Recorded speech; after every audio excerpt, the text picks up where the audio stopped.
Welcome back, Grovers. I hope you had fun earlier this week and the past few weeks working on that fitness and the health-related components of fitness. Today we're going to shift into some more of the skill building. So all you need today is 10 cups or 10 water bottles or a combination of both. It's very important that these are not breakable though. We're going to be rolling or kicking at them and then throwing or tossing at the end. So it's very important that these are not glass and are not breakable. You may have to ask mom or dad or whoever the adult is at your house to help you grab these. And then you need a ball. It could be a small ball like a racquetball or tennis ball, or it could be a bigger ball like a basketball or soccer ball. It just depends what you have at your house. So grab those items and we're gonna get started right away with a little bowling today. If you are going to be playing inside with a small ball, this will be how your setup goes. 4, 3, 2, 1 in with your cups or your bottles. Remember, you need a total of 10. And you can see there's just a little bit of space, so not all of the cups are touching, but they are rather close. So if you're going to be doing this inside, working on your roll, this is how your frame or your triangle should look. If you are going outside working on your kicking with a soccer ball or a larger ball, this is how your frame should look. Have your 4, 3, 2, 1 with some space in between, because if you're using cups, the larger ball will knock down more, so you want to have them a little spread out so it's not an automatic strike each time.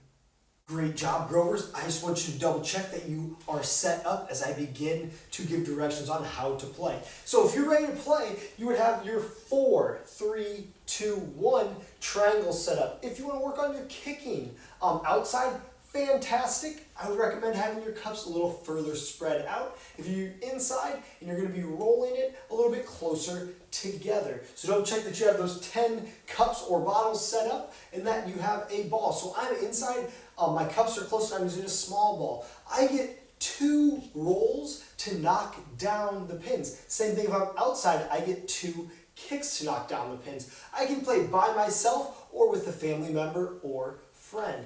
But each time our turn is the 2 rolls unless you knock down all of the cups on your first roll. So, quick review on how to roll. We want to point. I'm right-handed, so I have the ball in my right hand. So I point, step. Now I lower my level and I roll, bringing my hand forward. Make sure it's a smooth motion. So I point, step, and if you want to go advanced, you bring it back and roll it forward. That time, one more time. Point, step, make sure I lower my level, and roll forward. If you are left-handed, similar thing, just the other way. I would point with my right, step with my right, lower my level, and roll the ball forward. So you want to be, we call this triangle a frame. You want to be 3 or 4 big steps back from your frame at least. And remember, I get my 2 rolls for my turn, so I go 1, 2, 3, 4 on my roll. So I point, step, roll. Oh man, so I missed, no big deal. I still have my second roll. I go point, step, make sure I lower my level, and I roll them down. So I knocked down 6 of the cups. So my first score would be 6 points. If you are outside and kicking, a quick review on how to kick correctly. I step with one foot next to, that's my toes pointing at my target, and then I bring my other foot through with the instep to kick the ball. So step next to it and kick, so those heels come together. Step and kick. If I'm going the other way, I would step with my right foot next to the ball, and I'd kick with the instep of my left. So just like in the rolling bowling, I get 2 kicks to knock down all 10 cups or bottles. So I step, kick,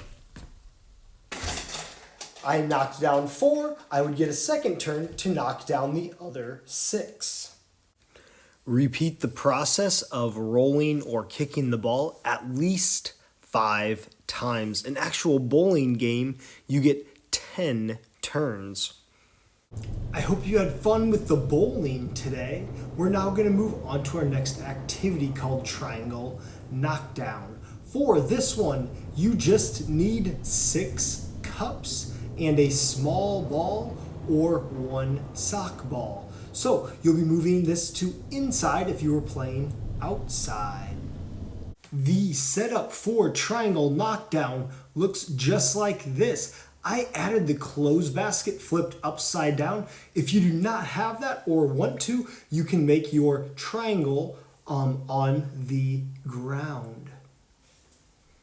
Once you have your cup set up, make sure you have some sock balls or a small ball. This is going to be the same thing. You're trying to knock down the entire triangle, but there's only 6 cups this time, the 3, 2, 1 triangle. I'm going to still be 3 or 4 big steps back. I added the laundry basket just to move my cups up off of the floor. So if you would like to do that, it's not required. It just makes it a little bit more challenging because when they're on the floor, if you knock one down, I just think you can roll it. It's a little bit challenging. It's up to you if you don't want to add that though. So I'm going to be throwing this time. So I'm going to be overhand if I can, or underhand if there's a lot of breakable things around me. So either way, I point, step just like before, hand over toe, and I either toss it or point, step, hand over toe, and throw. That's for if you're right-handed. If you're left-handed, same thing. Point and step with your right, bring that arm back, and throw with your left. It's up to you. 3 or 4 big steps back from your frame. So I go 1, 2, 3, 4. Then I turn, point, step, throw.